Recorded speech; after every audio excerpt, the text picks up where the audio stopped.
Stay together, stay together. Together on 3, 1, 2, 3. Together. Happy birthday, Lee. Lee. Lee. Happy birthday. I hope you like chocolate. Really felt like this team was coming together towards, right after the All-Star break, beginning of March. The team was playing really good teams, beating really good teams. Devontae slides inside, up the window and in! A 30-point ball game! They really carried that momentum for that last 3 or 4 week stretch of the 2019-20 season into this season, despite having 9 months off without playing a game. As a team, we was on a little hot streak right there, beating Miami to end right before the pandemic, and I definitely thought, that time away would kind of hurt us individually and collectively. It was really hard not to be with our guys on the floor and not to continue that development process. What was tough is we had seen a lot of growth during that period over last season, playing probably our best basketball of the season when this whole thing came to an end. And then navigating the uncertainty. We didn't know if we were going to go back into a bubble. We didn't know if we were going to play any more games. We just had to stay ready as best we could.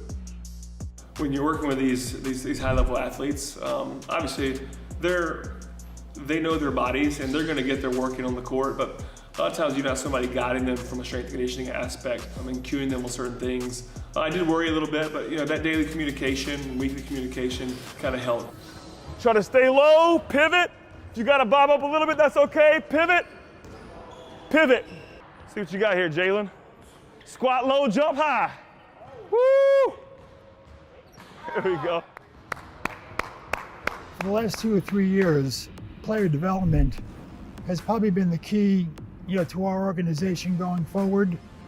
When we hired Coach Borrego, we both sat down with ownership and with Buzz and Larry Jordan and looked at the ways, that we can improve this team the quickest. Overall, we've got to draft well. It's always easier to get a good player in the first round, although, you're not guaranteed.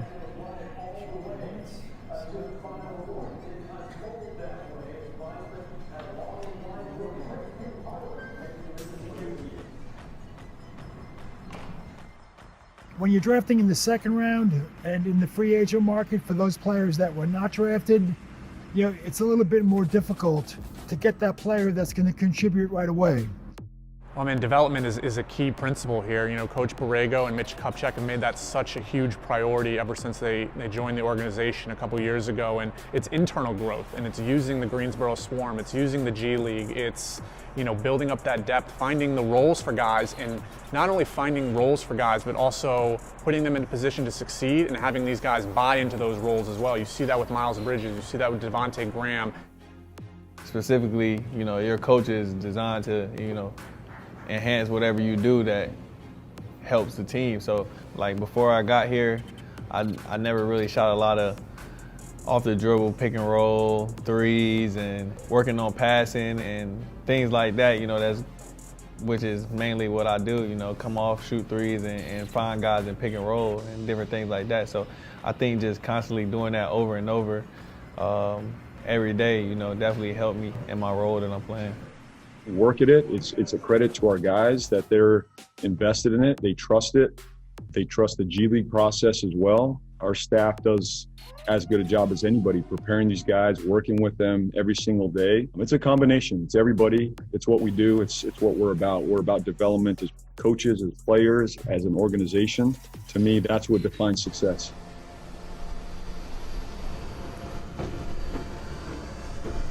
If anybody asks anybody on the Hornets roster, how was your weekend, they would say exceptional. So they're playing in Miami now, feeling good about themselves with good momentum and confidence.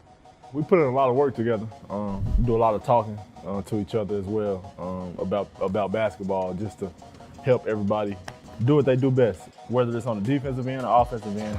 Monk. Oh, keep it on, Malik.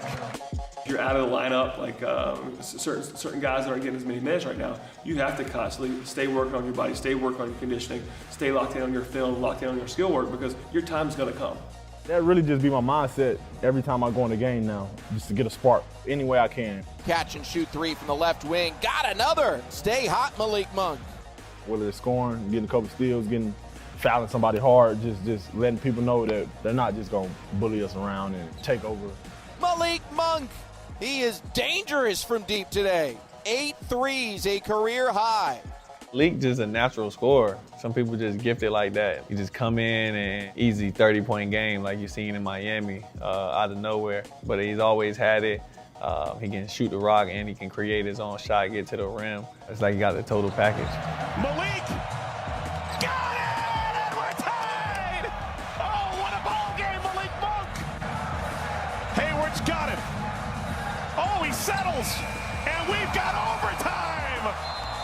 The Hornets say thank you. We'll play 5 more minutes.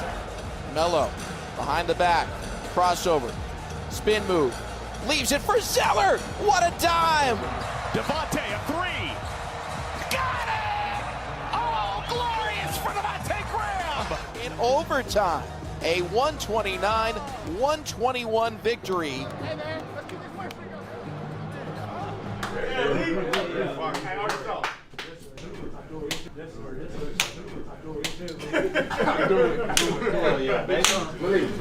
Malik, answer this question truthfully. Did I not say we're going into overtime? You're going to hit the time 3? You said. Okay. Okay, I told you. You said you wanted it that way, right? Yes, sir. Yes, sir. You know. Yes, sir. Let's give Lee. I mean, Lee, fantastic. You stuck with us. You've earned this. You've earned this. You battled your ass off. You stayed professional. You stayed ready.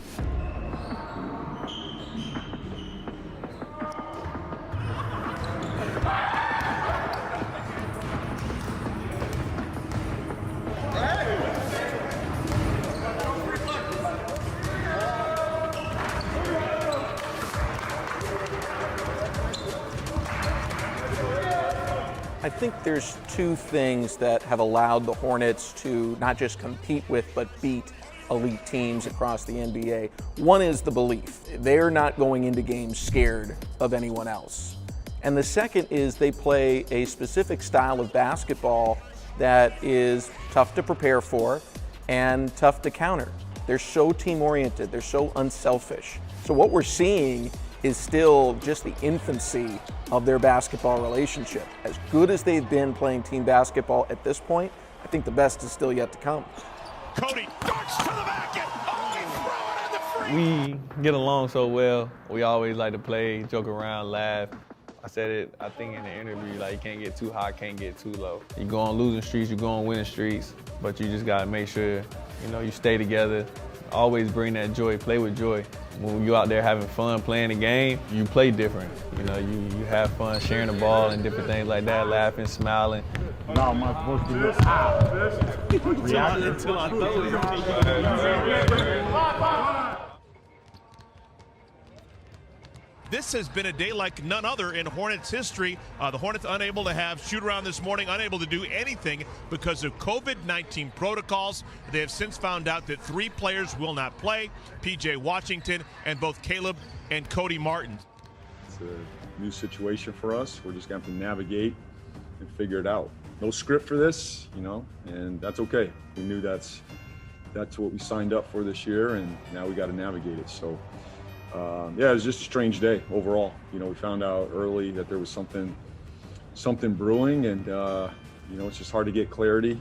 We just got clarity a few minutes ago, just got into the building a few minutes ago, and now we got to navigate and figure it out together. I'm sure James Borrego has done everything he can to get his team prepared. He's out on the floor rebounding balls right now. That's a guy that loves his team, and I know his players love playing for him. When you look back at all the factors that came in, there was no shoot-around. You lose 3 guys before the game. You have no warm-up. Open look for 3, got it. Terry, my goodness! No one can stop him. It just means they can play through anything. There's nothing that can stop this team in terms of adversity. They can overcome anything. And I think that Minnesota win was probably one of the best of the year, just factoring in the circumstances. And you had a lot of guys stepping up that game. 4-point lead, hanging in the balance. Towns. Oh, man. Kidding me? Rozier, open look. Got it! Oh, like oxygen. Towns. Oh, my goodness. Word. It's Towns and Rozier going to work. Rozier on the left wing with 90 seconds left. Step back 3, lets it fly. Got it again. Hornets Well, take the W. Queen City wears the crown tonight. Well, good win for us. From now on, this is our new routine. Just meet and play, that's it. Don't want to hear no warm-up or nothing. No problem. JB's used that term resiliency a lot. He used it last season, whether it was coming back in a game and coming back from being down by a lot and being resilient and continuing to fight. This year, that resiliency is really manifested in another way against COVID and coronavirus protocols and things like that. And you've already seen it, kind of affect the team a little bit. You've had guys missing, only down to 8 or 9 bodies. Hornets trying to keep their recent run of success going despite dealing with some recent battles with health and safety protocols. We're back inside Spectrum Center where the 13-14 Hornets will play host to the 15-11 San Antonio Spurs. Malik Monk, how do you do? All right, the Hornets need every bit of that offense he's providing. It's definitely started last season and has put the Hornets in position where they can continue to compete this season regardless of the circumstances. Still even at 89. Monk getting downhill on the baseline. Nice pass to McDaniels on the inside. Beautiful find by Malik. Wow, Terry Rozier picked the pocket of Gay. Loose on the floor, and Miles rips it away. And had it taken away by Pirtle and a foul. Oh, no! Derek White. This guy won't go away. Hornets shorthanded, gave it everything they had, but was not meant to be on this evening. Team will settle for silver linings tonight as they drop it 122 to 110. I want you to think big picture right now, big picture. That we are a team, we stick together. Through the highs, the lows, we get better right now. So I appreciate your effort tonight. All 8 of you busted your ass. All right, proud of you guys.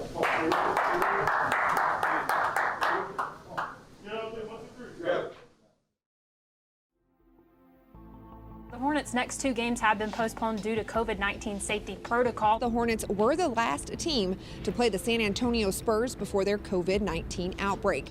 We've had this type of year going back to last February, so we've been in this situation. We just got to adjust and adapt and find ways to communicate and connect, away from each other right now.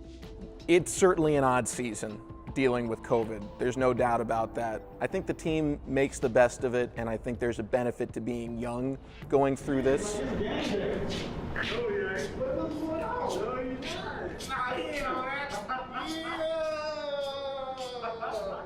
I talked to Miles Bridges. He said it was kind of like being back on the AAU circuit where you don't even know who you're playing necessarily. It's just, here's the ball, here's your uniform, go play. So happy to be back in the Spectrum Center, getting ready to play Hornets basketball. They're taking on the Warriors tonight. Terry Rozier, he has played phenomenal up into this break. Quite a bit of news. Steph Curry not feeling well, will not play tonight. Terry Rozier trying to get going.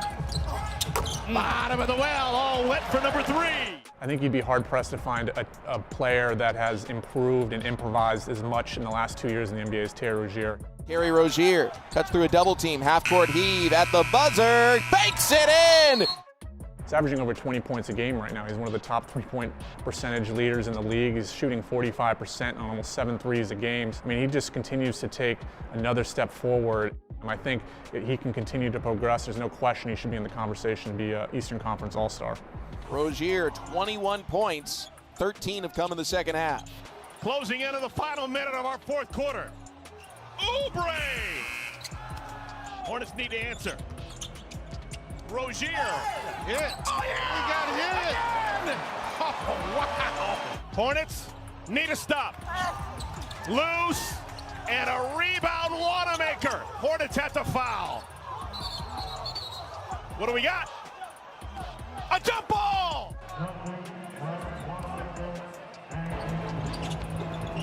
Loose, Gordon's got it, hits the deck, and a timeout! Hornets get a timeout! An overtime bitch, and you hear 2 guys going back and forth, and then they call a technical. Uh-oh.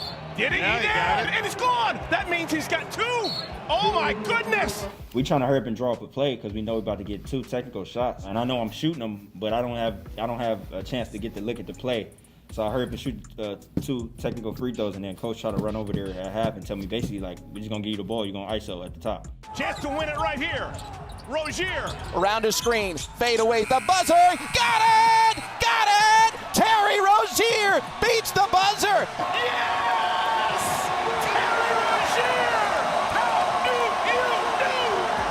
you do? I seen one go through, I seen 2 go through, and you know, it just felt like the ocean. My teammates, my coaches did a great job down the stretch, trying to give me the rock, and you know, we made it happen. Oh, I know that's cold. I know. He has displayed that top-end talent level. To be an all-star, you have to be a star. He is certainly scoring at that level, and the team is competing at that level.